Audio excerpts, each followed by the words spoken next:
The Fourth Invasion by Henry Josephs. This story appeared in Future Science Fiction, number 30, 1956. Extensive research by Project Gutenberg at gutenberg.org did not uncover any evidence that the U.S. copyright on this publication was renewed. Dr. Clayton's face was impassive as a marble mask when he turned to young Corelli. For a moment the little group stood there in embarrassed silence in the classroom, shifting uneasily from one foot to the other, feigning interest in the paperweights upon Clayton's desk or in the utterly uninspiring scenes on the sidewalk outside the window. "You say, Corelli, that you saw three, Martian ships. Can you describe them?" Corelli blinked as he felt the weight of his colleague's eyes boring into him. "I didn't say they were Martians, sir, only that they seemed to be unearthly. And they were not the conventional saucer-shaped things. They acted like saucers skimming across the water. That's what made me think they were genuine. And they didn't seem to be going fast enough so that I'd expect to hear a roar like a jet plane. It struck me that this might not be the way they fly naturally, but the way they might fly if the pilots were having trouble adjusting the controls to a heavier atmosphere than they were used to." Clayton tapped the tabletop with his fingers. "What about you, Marty? Did you see three ships?" Big Gene Marty, football star, was the least nervous. "Can't be sure about ships, Doc," he rumbled. "I did see something strange disappearing over the horizon. They, might have been what Tony says, but whatever it was, there were three of them. But I saw something else, because I was looking in another direction. What I saw first was a couple of funny-looking shapes floating down near the ground. Didn't look like parachutists, yet they seemed big enough to be men, or at least small men." "Interesting. All right. What about the rest of you? How many saw the ships?" A chorus answered him. "I see," Clayton mused. "You all agree on the behavior, and you all think there were three, not four, not two, three." It was agreed. Clayton rustled to the pile of newspapers. "The reports in here vary. I learn with amazement that you gentlemen seem to have missed completely the spurts of flame that issued from the alien ships, flame which is reported to have set a house on fire. And no one seems to have noticed that the invaders, in descending, glided on huge black wings." Corelli blushed a fiery crimson. "Dr. Clayton," he protested, "we aren't making these things up for popular consumption. We're just telling you what we actually saw. That is, what we saw looked like to us." Clayton nodded. "Of course. That is all people were doing back in 1938, when the Martians landed in New Jersey. At the time Orson Welles presented a radio version of H.G. Wells' War of the Worlds. Or when the flying saucer craze first started. Or when Fantafilm put on their big publicity stunt for the improved 3D movie The Outsiders, and people saw the aliens over Broadway and heard them address the populace in weird booming tones. Gentlemen, I'm not pleased to find students of this university engaging in such unwanted extracurricular activity as inventing interplanetary scares. I don't think Washington will be amused either."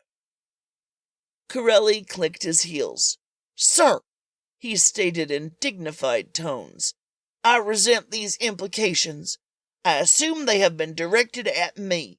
At no time have I talked about this to reporters or in any way engaged in what you accuse me of. If you want my resignation from this school, you may have it." "Really? You think that an air of dignified innocence will undo the damage done? I am well aware of your experiments with the Y-wave, gentlemen, and it was on the Y-wave that the messages came.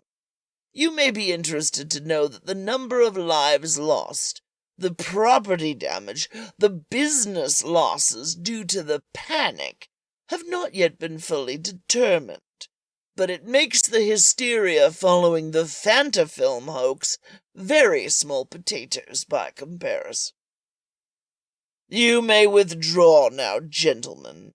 This affair will be discussed at greater length later, regardless of what the FBI decides. I had hoped that the main culprit would try to save unwitting accomplices from a measure of grief.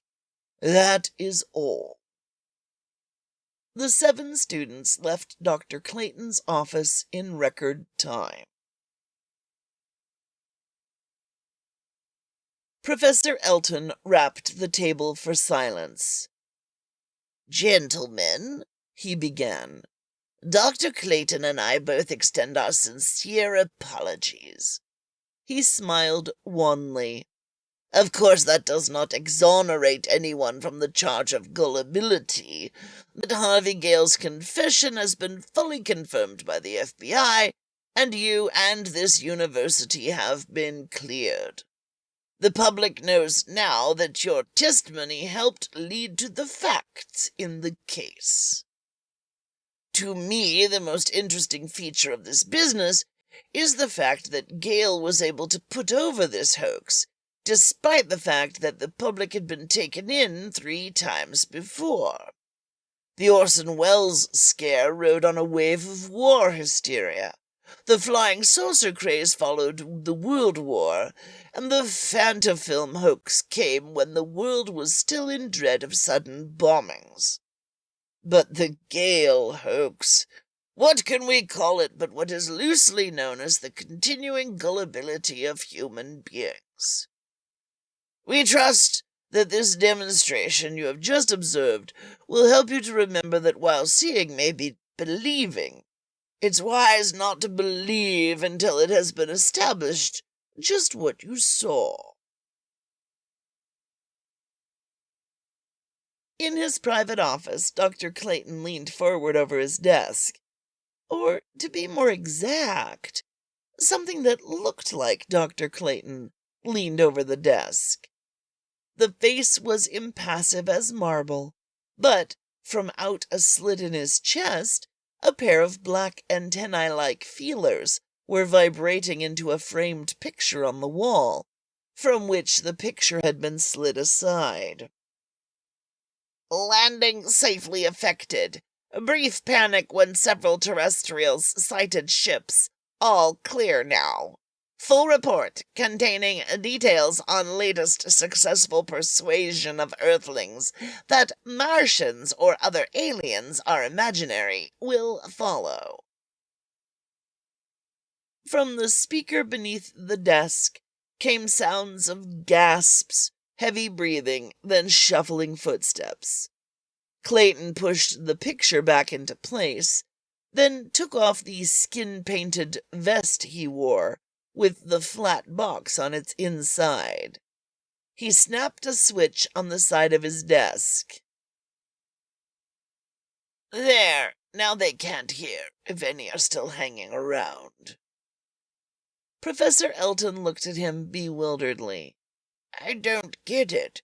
After all the risk we went to convince the public that there ain't no ghosts, as the old saying goes, you arranged to have students hear you going into a report to the home planet act, and you use a code they all know.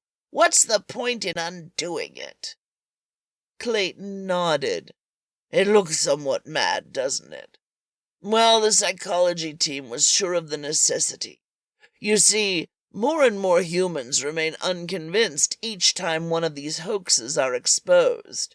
The unconvinced are sure that something fiendish is going on beneath the surface, that the authorities, all kinds, from civil to scientific, are engaged in a vast cover-up. We can't prevent this belief. We don't know how to keep it from spreading. So the alternative is to direct it. Elton nodded slowly. I can see possibilities along that line, but just what direction was this supposed to kind of bring about? Why, obviously, if large-scale invasion from Mars is imminent, and this is the belief that we're all catering to, then it follows that the invasion hasn't already taken place. The two of us and Harvey Gale will disappear shortly in one way or another, and gradually public cries for effective planetary defense will mount. And you know who will direct the defense.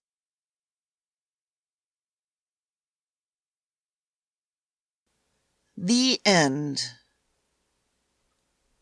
All Atomic Julie stories are produced by Julie Hoverson and are copyright to Julie Hoverson and Reality Productions, whether or not there is a mention of that fact.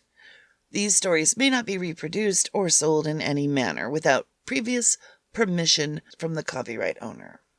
Just because the underlying stories are out of copyright doesn't mean that Julie's performance is.